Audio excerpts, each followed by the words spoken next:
Hey collectors, here is a look at the Star Wars Black Series Episode 1 Darth Maul and Sith Speeder. At the back of the box, there is a little information about the figure and his speeder, plus a screenshot of what Darth Maul looks like riding the Bloodfin, I think is the name of this vehicle, or simply called the Sith Speeder.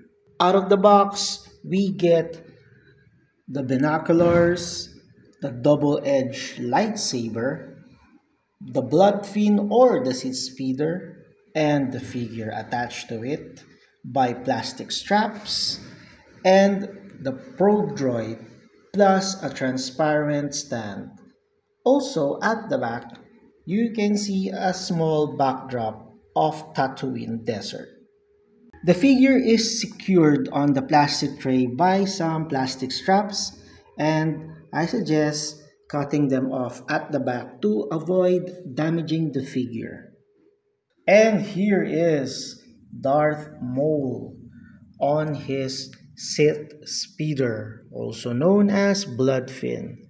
The vehicle comes with a transparent stand that gives the effect of it floating on your display. It also has some paint effects, but unfortunately, this is not the color of the vehicle that you will see in the film.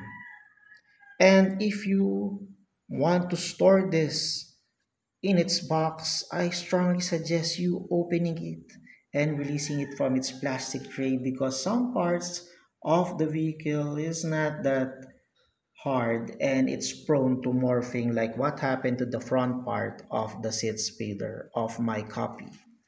Here is a look at the backside of the vehicle. It has sculpt details like what you can see in the film, and also there are some details on the control panel, the front of the Sith Speeder. Other than that, my only complaint for this vehicle is that it lacks some color application on the handlebar or probably on some parts of the circuitry. And aside from that, the color of the overall vehicle isn't the same as what you can see in the film. Other 6-inch figures would fit in the Sith Speeder provided you properly make them sit down. You can place their feet on each foot pedals and you can make them grip the handlebars.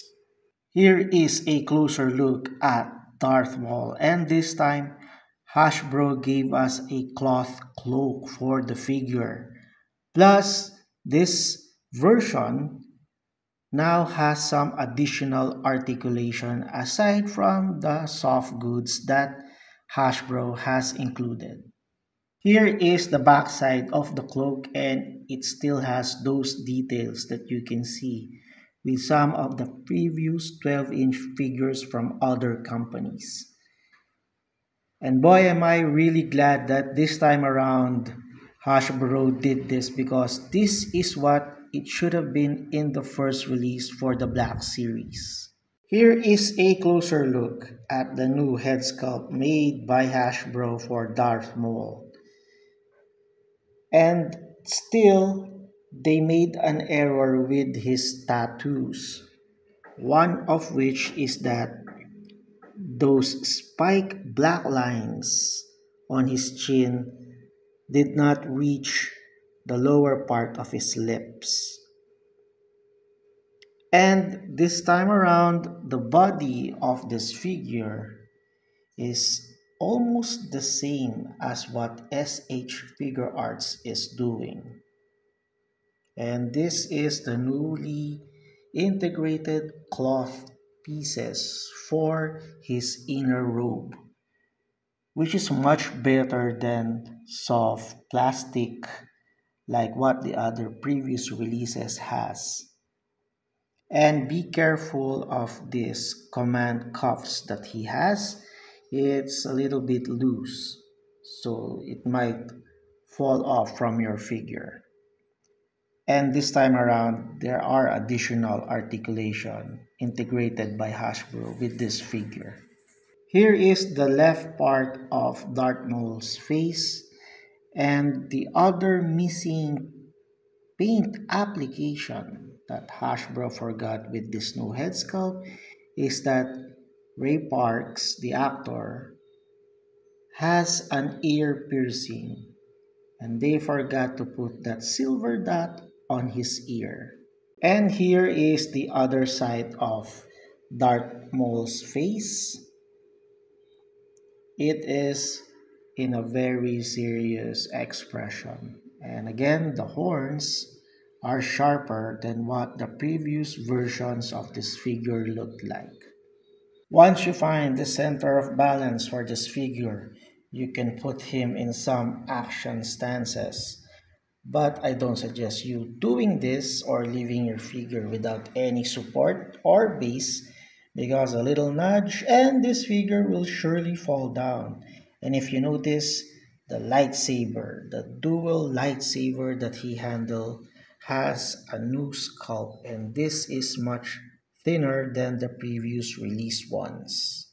I was not a fan of the Star Wars trilogy before until the prequel came out, and Darth Maul is the character that I rooted for during the Duel of the Fates. And for size comparison, here he is with Bruce Wayne from the Dark Knight trilogy film by Modoking Model Kit, and Superman from the Josh Whedon version of the Justice League by Manipul Studios. With Vash the Stampede from the Trigun anime by Jazzwares, and Buzz Lightyear from Bandai Model Kit. With Skeletor and He-Man from the Masters of the Universe Filmation line, both figures by Super 7.